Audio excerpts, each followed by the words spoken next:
अरे यार इन लोग को देख रहे हो क्या स्थिति है भाई साहब, ऐसे नहीं कहा यार, 10 बजे से बैठे हो। देखिए थोड़ा सा नीचे कीजिए भाई, थोड़ा सा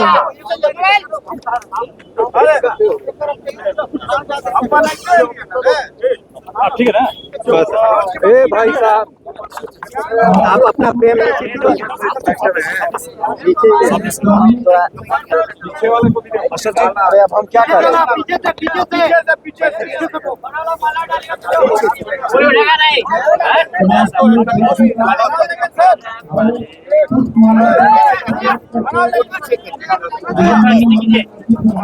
हाथ रखिए।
चुनाव के उपरांत लोक जनशक्ति पार्टी रामविलास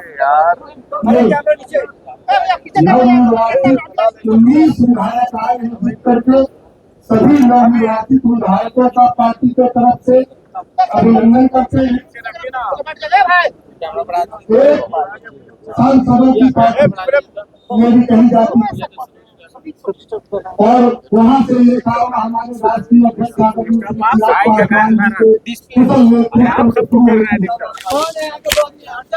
और उसके बाद बिहार के लोगों के 14 करोड़ लोगों के आशीर्वाद से एक सांसदों वाली पार्टी 5 सांसदों वाली पार्टी के साथ में केंद्र की सरकार में आते हैं और लगातार श्री अरुण भारती जी को बिहार के प्रधानी के रूप में हमारे जमीन सांसद माने, लगातार पार्टी के कार्यकर्ताओं के साथ में निर्बाध मेहनत करते हुए जब बिहार विधानसभा का चुनाव हुआ तो हमारे 19 प्रत्याशी विधायक बनकर के लड़ते हैं। मैं पार्टी के तरफ से हार्दिक अभिनंदन करता हूँ और अपने प्रभारी श्री अरुण भारती जी का भी अभिनंदन करता हूँ। ये पार्टी इससे पहले मैं आपको लेकर के सकता हूँ, इससे पहले हमारे प्रधानी श्री अरुण भारती जी को झारखंड का प्रभारी, श्री राजेश वर्मा जी को कांग्रेस के प्रभारी के रूप में है। एक सीट मिली हमारी पार्टी को, वहाँ पर भी हमारी जीत दर्ज की। उससे पहले नागालैंड में हमारी पार्टी के 2 विधायक जीते हुए हैं। तो यह इतना खुशनुमा माहौल जब राष्ट्रीय अध्यक्ष जी ने एक विपरीत परिस्थिति को अनुकूल बनाने में जो आप लोगों के सहयोग से और बिहार के लोगों के देश के आशीर्वाद से स्थापित किया है, मैं उसके लिए पार्टी के तरफ से राष्ट्रीय अध्यक्ष जी का भी अभिनंदन करता हूँ। आज नवनिर्वाचित विधायकों की बैठक में तो पार्टी के कार्यालय में हुई, इसमें सभी विधायकों ने अपने विधायक दल का नेता का भी चयन किया। लोक जनशक्ति पार्टी रामविलास नवनिर्वाचित विधायक दल के नेता के रूप में मेरे पहले से प्रदेश अध्यक्ष रहे आदरणीय श्री राजू तिवारी जी को विधायक दल का नेता चुना गया। पार्टी के तरफ से उनका हार्दिक अभिनंदन।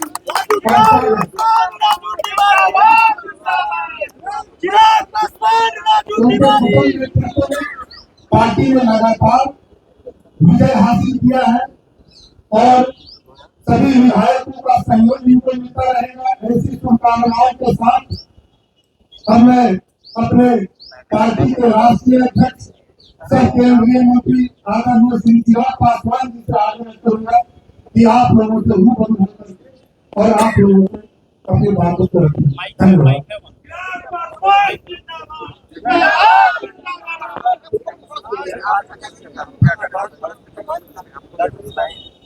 साथियों, सर्वप्रथम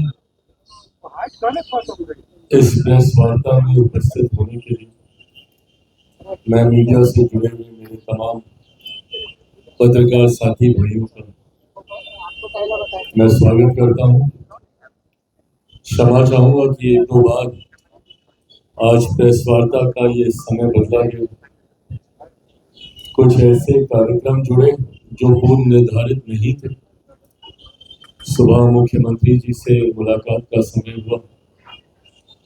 लोक जनशक्ति पार्टी रामविलास का प्रतिनिधि मंडल मुख्यमंत्री जी से मुलाकात कर उनको विधिवत तौर पर जिस तरीके से उनके नेतृत्व में एनडीए गठबंधन ने चुनाव लड़ने का काम किया, उसके लिए हम सब ने मिलकर उनको बधाई दी। एक बधाई कल मैं उनको फोन के माध्यम से पहले ही दे चुका था, पर आज विधिवत तरीके से मिलकर न सिर्फ उनको हम लोगों ने बधाई देने का काम किया, बल्कि आने वाले दिनों में क्या रूपरेखा सरकार की गठबंधन की रहेगी उस पर भी हम लोगों ने चर्चा करने का काम किया। आज अब यहाँ आप सबके सामने आपसे रूबरू हो रहा हूं और एक ऐसे कार्यालय में जिस कार्यालय से मेरे नेता मेरे पिता आदरणीय रामविलास पासवान जी की पुरानी यादें जुड़ी हुई हैं। आज मुझे इस बात की खुशी है, इस बात का गर्व है कि आज कहीं ना कहीं हमारी पार्टी ने अपनी मेहनत अपने परिश्रम से, कार्यकर्ताओं के मेहनत परिश्रम से आज पार्टी ने अपने आप को उस मुकाम पर लेकर जाने का काम किया जो सोच मेरे नेता आदरणीय रामविलास पासवान जी की रही। सन 2000 में जब से पार्टी का गठन हुआ तब से लेकर अभी तक ये दूसरा पार्टी का सबसे बेहतरीन प्रदर्शन रहा। पहला प्रदर्शन 2005 में जब बिना किसी गठबंधन में मेरे नेता ने चुनाव लड़ने का काम किया, 29 विधायक जीते, पर परिस्थितियों वर्ष उस वक्त सरकार नहीं बनी और जिस तरीके से दोबारा चुनाव होने पर पार्टी का प्रदर्शन 2005 नवंबर में जब चुनाव उस तरीके का नहीं था जो पहले फरवरी में हुए चुनाव में रहा था। और तब से निरंतरता में पार्टी ने कई संघर्ष के दौर देखे। 2009-2010 का एक ऐसा दौर आया जब 2009 लोकसभा में मेरे नेता आदरणीय रामविलास पासवान जी खुद भी उस वक्त वो चुनाव नहीं जीत पाए थे। वो एक कठिन समय जरूर पार्टी का था, पर उन्होंने हार नहीं मानी और 2014 में एक शानदार वापसी, उन 5 सालों में जिस तरीके से उनका संघर्ष रहा, एक शानदार वापसी उन्होंने करने का काम किया। इतिहास कहते हैं कि अपने आप को दोहराता है। लगभग 2020 के आसपास पुनः मेरे सामने ऐसी ही परिस्थिति आई जहां पार्टी की समाप्ति की भी घोषणा कई दलों के द्वारा कई अलग अलग मंचों पर कर दी गई। 2020 में पार्टी का प्रदर्शन अपेक्षा के अनुरूप नहीं रहा और उसके बाद 2021 में जिन उतार चढ़ाव से पार्टी और मैं खुद व्यक्तिगत तौर पर गुजरा, कहीं ना कहीं 2022 आते आते तक ये मान लिया गया था कि लोक जनशक्ति पार्टी और चिराग पासवान समाप्त है, पर मेरी रगों में भी मेरे नेता मेरे पिता आदरणीय रामविलास पासवान जी का खून। 2009 के बाद ना उन्होंने हार मानी थी और संघर्ष कर पार्टी को ऊंचाइयों तक वो लेकर गए थे। उन्हीं का खून मेरी रगों में है। 2020 में जब प्रदर्शन हम लोगों की अपेक्षा के अनुकूल नहीं है, मैंने भी उन्हीं से ही सीख लेते हुए पार्टी को नई ऊंचाइयों तक लेकर जाऊंगा, ये संकल्प लिया। 2024 में गठबंधन ने अपना विश्वास जताते हुए एक सांसद वाली पार्टी को 5 लोकसभा की सीटें भी लड़ने की और 5 की 5 हम लोग जीते। और विधानसभा में 0 विधायक वाली पार्टी, मैं एक विधायक बोलने लगा था तो बोलते बोलते याद आया कि जो विधायक थे वो भी पार्टी का साथ छोड़कर चले गए थे और उन्होंने दूसरे दल का साथ थामा था। तो ऐसे में 0 विधायक वाली पार्टी को जिस तरीके से गठबंधन ने विश्वास जताकर 29 सीटें देने का काम किया और 29 में भी ऐसी सीटें देने का काम किया जो गठबंधन ने विश्वास रखा कि वो कठिन सीटें हैं और ये कठिन सीटें लोक जनशक्ति पार्टी रामविलास चिराग पासवान ही जिता कर ला सकते हैं। मेरे लिए ये बहुत बड़ी बात थी।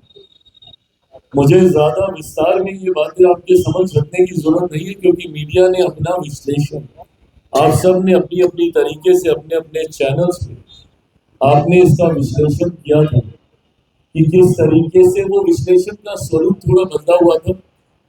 उसके पीछे की सोच ये बताई जा रही थी कि चिराग पासवान को ये सीटें हारने के लिए दी गई और मेरे कुछ शुभचिंतक जो मेरे बारे में सोच रखते हैं कि भैया कैसे चिराग पासवान को कमतर आंका जाए, उन्होंने खास तौर पर ये नैरेटिव सेट करना शुरू किया कि 2020 में चिराग पासवान ने खेल किया था जदयू के साथ और 2025 में ये खेल जदयू ने कर दिया चिराग पासवान के साथ, ऐसी सीटें थमाकर जिसमें 100% स्ट्राइक रेट का झुंझुना बजाने वाला लड़का, इसमें तो कम से कम प्रदर्शन इतना अच्छा नहीं कर पाएगा।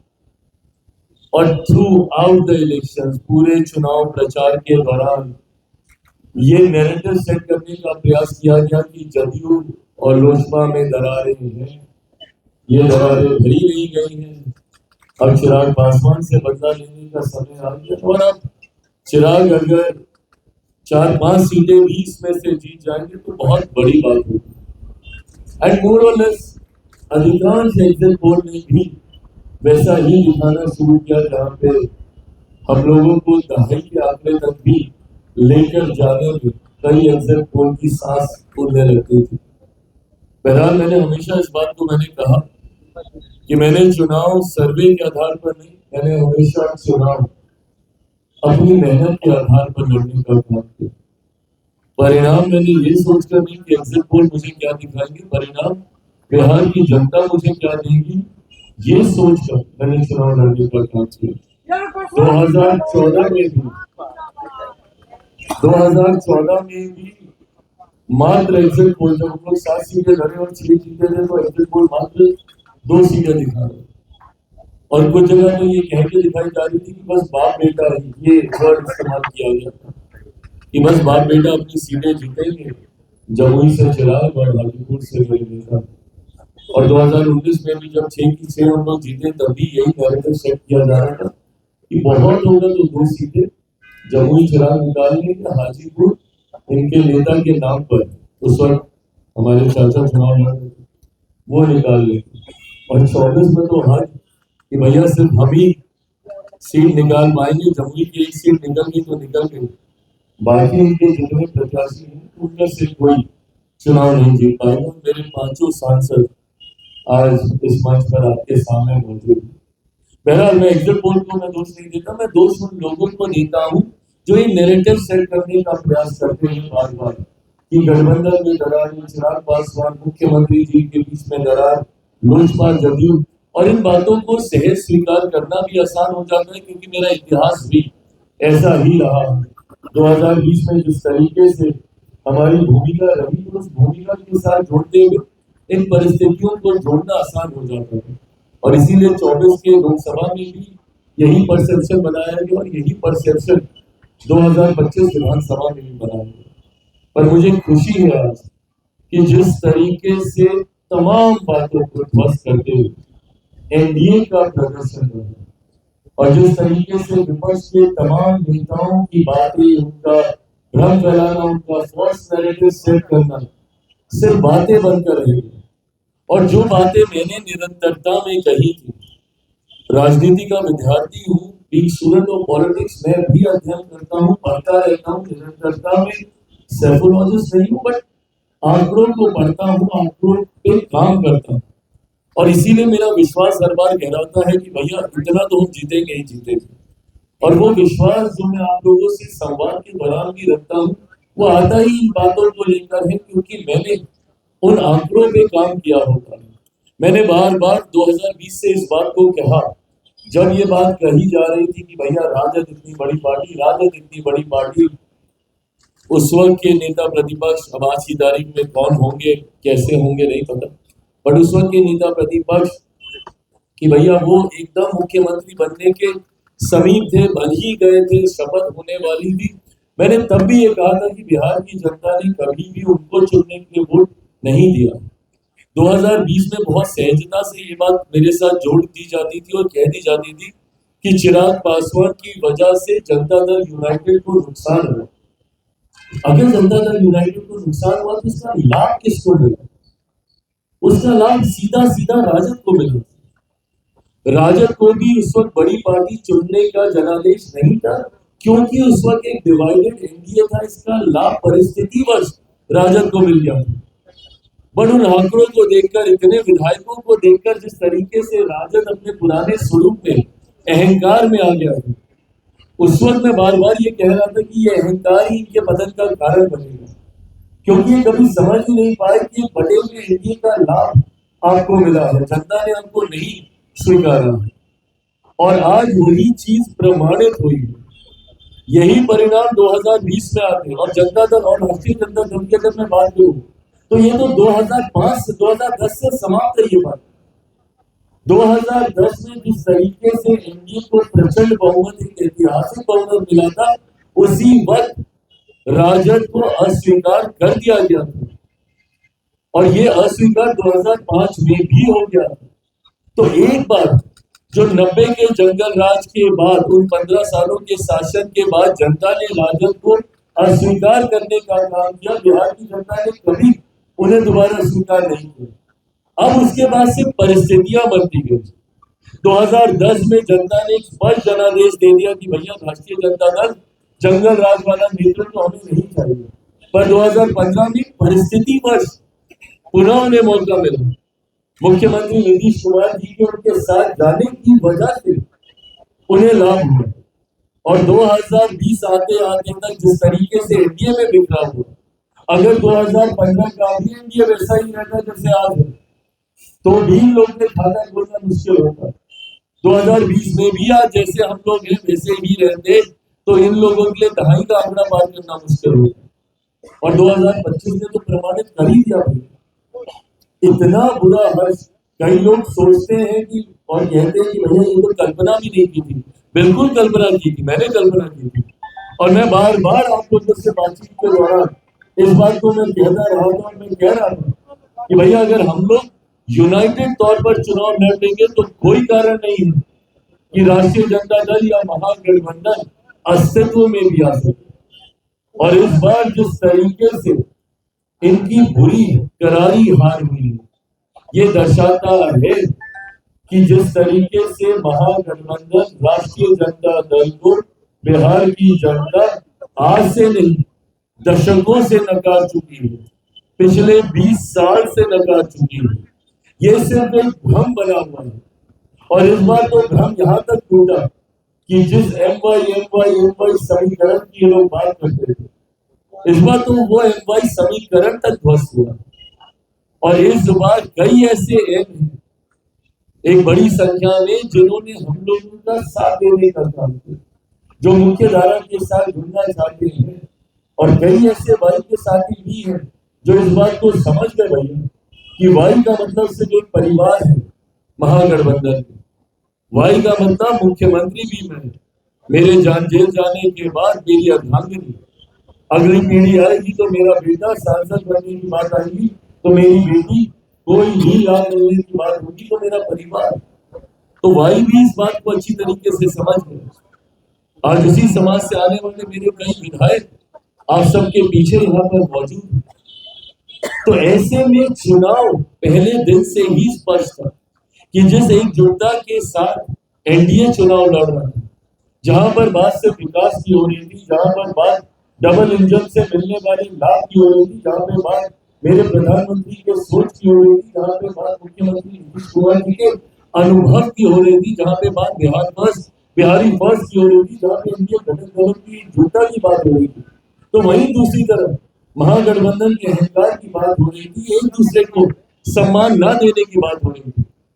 आप बताइए भैया, ये कौन सहज स्वीकार करेगा कि इतनी माता बच्ची के बाद, हाथ पांव जोड़ने के बाद, एक दूसरे को हाथ मिलाने के बाद तो आपने मुख्यमंत्री के चेहरे पे सहमति दी। अगर ये सहमति इतनी पहले ही थी तो राहुल जी तो भूल के गए थे ना भैया, फिर उस वक्त घोषणा कर रहे थे उनके चेहरे पर किस तरीके से उनको डराना धमकाना पड़ा, तब जाके उनके चेहरे की घोषणा हुई। और एक और जो मुख्यमंत्री बनने के लिए भैया पूरी पार्टी को ही उन्होंने स्वाहा कर दिया, और उस पर भी अहंकार उस गठबंधन का देखिए कि जनादेश अभी तक आया नहीं था, और 18 तारीख को हम शपथ लेंगे, 18 तारीख को हम शपथ लेंगे। ये लोकतंत्र की भाषा नहीं है, ये अहंकार की भाषा है, ये तानाशाही की भाषा है। और जिसको 90 के दशक के बाद जनता ने नकारा तो आज तक उन्होंने कभी स्वीकारा नहीं। आज के बाद राष्ट्रीय जनता दल जिस तरीके से ये सांप्रदायिकता जातीयता का प्रतीक बन चुका है, एमवाई समीकरण, और कल मुझे खुशी हुई कि जिस बिहार फर्स्ट बिहारी फर्स्ट की सोच को मेरे प्रधानमंत्री जी ने भी मजबूती से दोहराने का काम किया, जिस बात को मैंने हर घर से कहा कि सही मायनों में बिहार में कोई एमवाई समीकरण है तो उस एम में देश की ही नहीं दुनिया की आधी आबादी का प्रतिनिधित्व करने वाली महिलाएं हैं, तो उस वाई में मेरे प्रदेश की ही नहीं देश की सबसे बड़ी आबादी युवाओं की। ये है सही मायनों में एमवाई का समीकरण। कल प्रधानमंत्री जी ने भी इस बात को मजबूती से कहने का काम किया। इस एमवाई समीकरण के साथ आने वाले दिनों में हमारी सरकार कार्य करने का काम करेगी, जहां पे जात पात धर्म मजहब से उठकर एक समावेश की सोच के साथ, जिसमें बिहार फर्स्ट बिहारी फर्स्ट का मजबूत समर्थन आप सबको देखने को मिलेगा। मेरे प्रधानमंत्री की सोच वाली सरकार, मुख्यमंत्री नीतीश कुमार जी के अनुभव वाली सरकार, बिहार फर्स्ट बिहारी फर्स्ट के समर्थन वाली सरकार आने वाले दिनों में आप सबको देखने को मिलेगी। मैं ये मानता हूँ कि अगले 5 साल बिहार के लिए एक स्वर्णिम काल के तौर पर होंगे। पिछले साल सवा साल में हम सब ने अनुभव किया कि कैसे मेरे प्रधानमंत्री के लिए बिहार प्राथमिकता है। देश का प्रधानमंत्री साल भर के भीतर 12-13 बार बिहार आते हैं। चुनाव प्रचार को जिस तरीके से उन्होंने लीड करने का काम किया, जिस तरीके से हर दूसरे दिन बिहार आकर उन्होंने यहाँ पे प्रचार करने का काम किया, ऐसे में परिणामों के बाद जहां मैं बिहार की जनता का धन्यवाद करता हूँ कि सही समय पे लिया गया सही फैसला। आज की तारीख में बिहार में जरूरत है इस डबल इंजन की सरकार की, तो वही मैं मेरे प्रधानमंत्री का धन्यवाद करता हूँ, जितनी मेहनत उन्होंने चुनाव प्रचार में करने का काम किया। हर दूसरे दिन बिहार आकर जिस तरीके से उन्होंने बिहारियों में ये विश्वास दिलाने का काम किया, चुनाव से पहले भी जिस तरीके से निरंतरता में बिहार आकर लाखों करोड़ों की परियोजनाओं को बिहारियों के लिए समर्पित करने का काम किया, न सिर्फ शुभारंभ किया बल्कि उद्घाटन कर बिहारियों को उन योजनाओं को समर्पित करने का काम किया। इन चीजों में विश्वास बढ़ा है बिहारियों के लिए।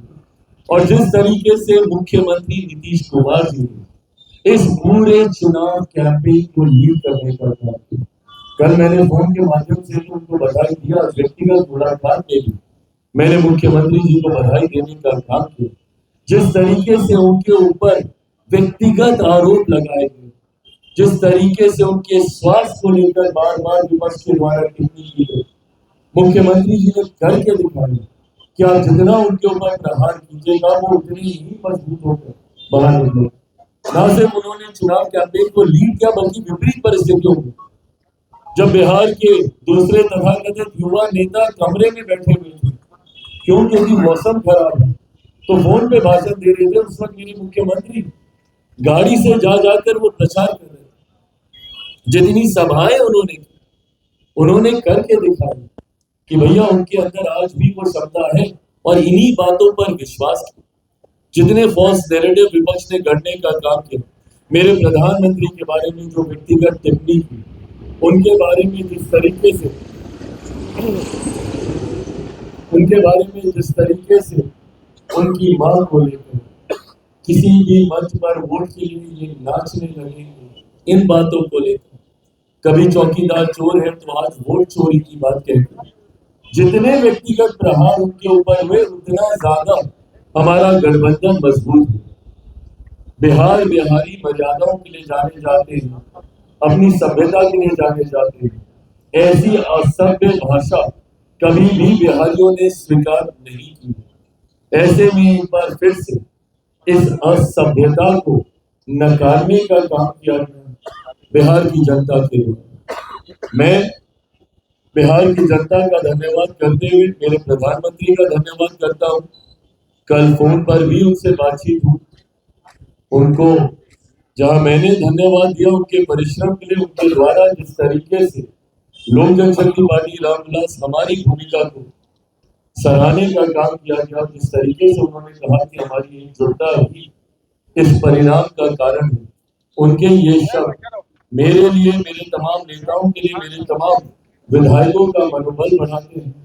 आज जिस तरीके से सुबह केंद्रीय गृह मंत्री अमित शाह जी का फोन आया और उनकी जो एक अहम सक्रिय भूमिका बिहार विधानसभा चुनाव के दौरान रही, उन्होंने जिस तरीके से लोक जनशक्ति पार्टी रामविलास की भूमिका को सराहने का काम किया, मैं, मेरी पार्टी उनका भी धन्यवाद करती हूँ। जिस तरीके से भारतीय जनता पार्टी के राष्ट्रीय अध्यक्ष जेपी नड्डा साहब, उनकी सक्रिय भूमिका रही, विभिन्न राज्यों से आए हुए भारतीय जनता पार्टी के मुख्यमंत्री, उनकी भूमिका रही, और एनडीए के तमाम हमारे घटक दल, उपेंद्र कुशवाहा जी हो, आदरणीय जीतन राम मांझी जी हो, हम लोगों के बीच भी दरार दिखाने के बहुत प्रयास किए गए, पर जिस सहजता से एक दूसरे की सीट पर जाकर हम लोगों ने प्रचार करके एक दूसरे के विधायकों को जिताने का काम किया।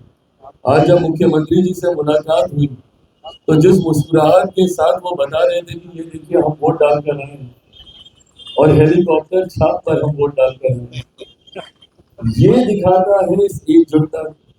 जहां मुख्यमंत्री जी का वोट हेलीकॉप्टर पर गया और अरुण जी यहीं पर मौजूद है हमारे बख्तियारपुर से, हमारे विधायक, तो वही दूसरी तरफ हमारा वोट भी तीर छाप हो गया है। अलौली विधानसभा, जहां से गठबंधन से जनता दल यूनाइटेड से तीर छाप पर सदा साहब चुनाव वहां से लड़ रहे थे, अलौली विधानसभा, तो रामचंद्र सदा साहब वहां से चुनाव लड़े थे। ये दर्शाता है कि किस एकजुटता के साथ, और अगर ये नहीं होती तो ये परिणाम नहीं होते। इन बातों को आज मैं दोहरा इसलिए रहा हूं क्योंकि थ्रू आउट हम लोगों के बीच में, मेरे मांझी जी को लेकर, अरे लोकसभा में मैं उनके साथ बैठता हूँ, उनसे संवाद करता हूँ, उम्र में बड़े हैं, आदरणीय हैं, अनुभवी, उनसे सीखता हूँ। उपेंद्र जी को लेकर कि भैया महुआ की सीट को लेकर के, महुआ के हमारे जॉइंट कलर यहाँ पे मौजूद है भैया संजय सिंह, ये वहां से जिस तरीके से इनकी जीत सुनिश्चित थी और जिस तरीके से विवाद को दर्शाने का काम किया गया, आज गठबंधन ने एकजुटता के साथ चुनाव लड़ने का काम किया। मैं यहाँ पर मौजूद मेरे तमाम योद्धाओं को, जिन्होंने मजबूती से चुनाव लड़ने का काम किया, और ये सामान्य बात नहीं थी जो मीडिया में ये चल रहा था, आंकड़े वो भी सही थे। लगभग 19 में से 16 सीटें हम लोगों की ऐसी थी जो सिटिंग सीट नहीं थी, और उन 16 सीटों में से भी कई सीटें ऐसी थी जिसको हम लोग लंबे समय से हम लोगों ने नहीं जीता था। जो पिछले 5 साल ही नहीं, इससे पहले भी 2 सीटें तो ऐसी थी जो पिछले 15 साल से एनडीए नहीं जीता था। उसमें से 9 सीटें ऐसी थी जो पिछले 10 साल से एनडीए नहीं जीता था, और उसमें से 4 सीटें ऐसी थी जो पिछले चुनाव में एनडीए हार चुका था। ऐसे में गठबंधन ने ये विश्वास जताया, और ये बात केंद्रीय गृह मंत्री जी से जब हुई तो उन्होंने भी इस बात को कहा था कि आप में ये क्षमता है क्या आप इसमें से अधिकांश सीटों को आप निकाल पाएंगे? महज 29 में से 3 सीटें ऐसी थी जो हमारी सिटिंग सीटें थी। ना सिर्फ उन 3 सिटिंग सीटों को वापस जीतकर मैंने गठबंधन को देने का काम किया, बल्कि 16 ऐसी सीटें भी हमारे योद्धाओं ने जीतकर हमारे गठबंधन को देने का काम किया, जो ना सिर्फ हमारी सिटिंग सीटें नहीं थी, बल्कि 1.5 दशक से वो हमारे गठबंधन के पास नहीं थी। तो ऐसे में लोक जनशक्ति पार्टी रामविलास ने हमेशा विपरीत परिस्थितियों में अपने आप को साबित करने का काम किया। मैं पार्टी के संगठन, पार्टी के हर एक नेता जिन्होंने मजबूती से पार्टी को चुनाव लड़वाने का काम किया, मैं बिहार प्रदेश के हमारे प्रभारी अरुण भारती जी का विशेष तौर पे मैं धन्यवाद करता हूँ।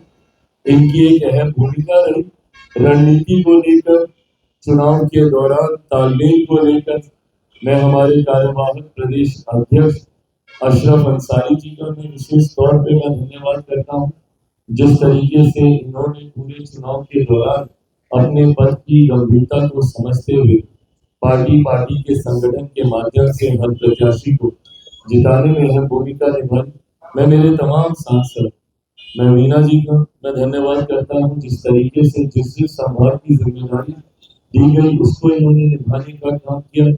मैं राजेश वर्मा जी का मैं धन्यवाद करता हूँ, एक सह प्रभारी की भूमिका में मजबूती से जिस तरीके से संगठन को इन्होंने मजबूती देते हुए चुनाव में एक सक्रिय भूमिका निभाई।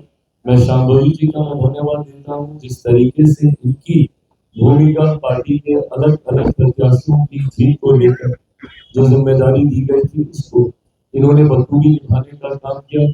मैं हमारे तमाम प्रवक्ताओं को मौजूद है राष्ट्रीय प्रवक्ता के तौर पर, उनका प्रदेश के हमारे तमाम जितने भी हमारे प्रवक्ता हैं, मीडिया के प्रभारी हैं, सबका मैं धन्यवाद देता हूँ।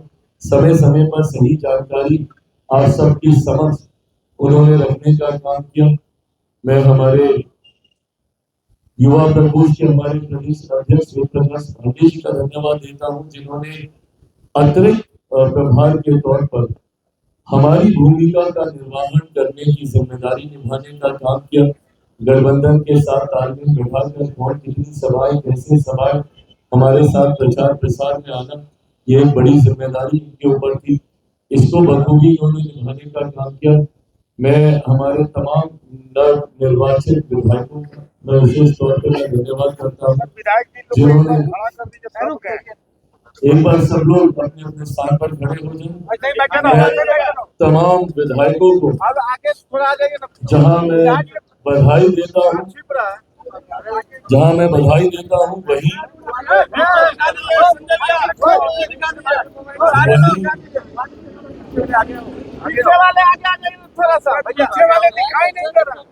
जो लंबे वाले हैं वो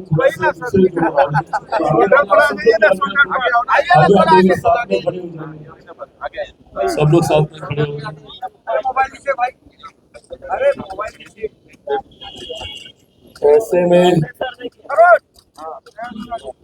ऐसे में बेबी जी आप इधर आइए, संगीता जी आप भी इधर आइए, आप लोग आइए इधर साइड में। विनीता जी आप भी इधर आइए, बीच में आगे आ जाइए, हमारे ठाकुर से आइए आइए संगीता जी आइए, विनीता जी। तो हमारे तमाम विधायक इनको बधाई देते हुए बिहार फर्स्ट, बिहारी फर्स्ट को धरातल पर उतारने की बड़ी जिम्मेदारी इन सब के ऊपर है। और उम्मीद ही नहीं, पूरा विश्वास है कि लोक जनशक्ति पार्टी की मर्यादाओं को निभाते हुए, जहां पे विनम्रता, सभ्यता, मर्यादा का पालन करते हुए बिहार विधानसभा में जाकर मजबूती से अपने क्षेत्र की समस्या के समाधान के लिए आवाज उठाने पर तमाम विधायक काम करेंगे, ये मेरा विश्वास है। आने वाले दिनों में विधायक दल के नेता के तौर पर एक बार फिर से राजू तिवारी जी पर पार्टी ने भरोसा करने का काम किया। हमारे नेता आदरणीय रामविलास पासवान जी के दौरान भी, उनके कार्यकाल के दौरान भी ये जिम्मेदारी उनके पास थी। इस बार एक बड़े विधायक दल का नेता बनने का की जिम्मेदारी इनको मिली है।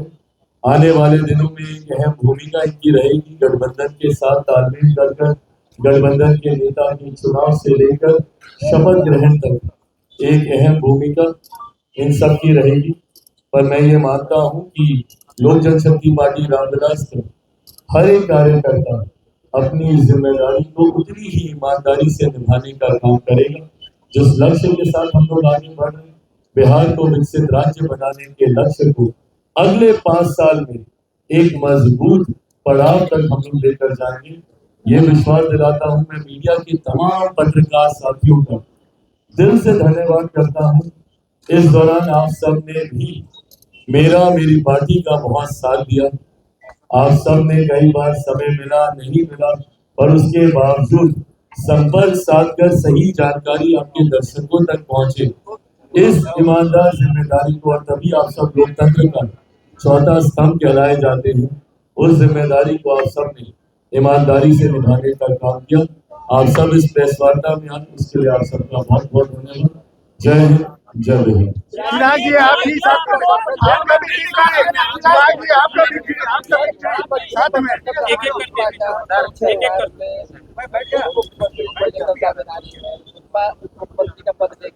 जैसा मैंने कहा कि हमारी पार्टी मर्यादाओं के लिए जानी जाती है, और मैंने कभी भी गठबंधन दल की मर्यादा को नहीं तोड़ा है। मैंने कभी भी कोई जानकारी ऐसी साझा नहीं की जो गठबंधन के भीतर जिसको लेकर सहमति ना बन गई हो। ऐसे में जब सीटों की संख्या पे चर्चा हो रही थी, जब सीटों का चयन, जब तक प्रत्याशियों के नाम फाइनल नहीं हुए, मैं आप लोगों के बीच आया नहीं था। ऐसे में ये भी तमाम वो बातें हैं जो गठबंधन के भीतर जिनको लेकर चर्चा होना अभी बाकी है। पार्टी से उप मुख्यमंत्री होंगे नहीं होंगे, मंत्री कौन होंगे, कितने होंगे, ये तमाम बातें अभी गठबंधन के भीतर चर्चा होनी बाकी है। जैसे ही ये चर्चा होगी, इसकी जानकारी भी आप सबके साथ साझा की जाएगी। आपका चुनाव जीते 19 विधायक आए, उसके लिए बधाई। आपने बार बार ये कहा है कि अपराध से कोई टॉलरेंस नहीं होगा। आपके पहले विधायक नहीं थे, अब आपके 19 विधायक आ चुके हैं। क्या अब इसको लेकर फिर से तैयार रहेंगे? अगर अपराध होता है तो उसके लिए आवाज उठाएंगे? बिल्कुल नहीं, आवाज उठाएंगे ही नहीं, बल्कि अब तो जिम्मेदारी भी मेरे कंधों पर है। अभी तक जब मैं आपसे संवाद करता था तो मैं ये कह देता था कि मैं इस सरकार का हिस्सा नहीं हूँ, जो टेक्निकली सही बात थी। अभी तक ना के बराबर लोक जनशक्ति पार्टी रामविलास बीच में कुछ समय को छोड़ दें, जहां बहुत थोड़े समय के लिए मेरे चाचा बिहार सरकार का हिस्सा रहे थे, पर अगर उस एक छोटे से कालखंड को छोड़ दिया जाए तो लोक जनशक्ति पार्टी कभी बिहार सरकार का सक्रिय रूप में मजबूती से ऐसा हिस्सा नहीं रही है। तो ये पहली बार होगा जब हम लोग बिहार सरकार का मजबूत हिस्सा हम लोग बनने जा रहे हैं। तो ऐसे में पहले मैं जरूर ये कह देता था कि लोक जनशक्ति पार्टी रामविलास बिहार सरकार का हिस्सा नहीं, हम लोग समर्थन कर रहे हैं।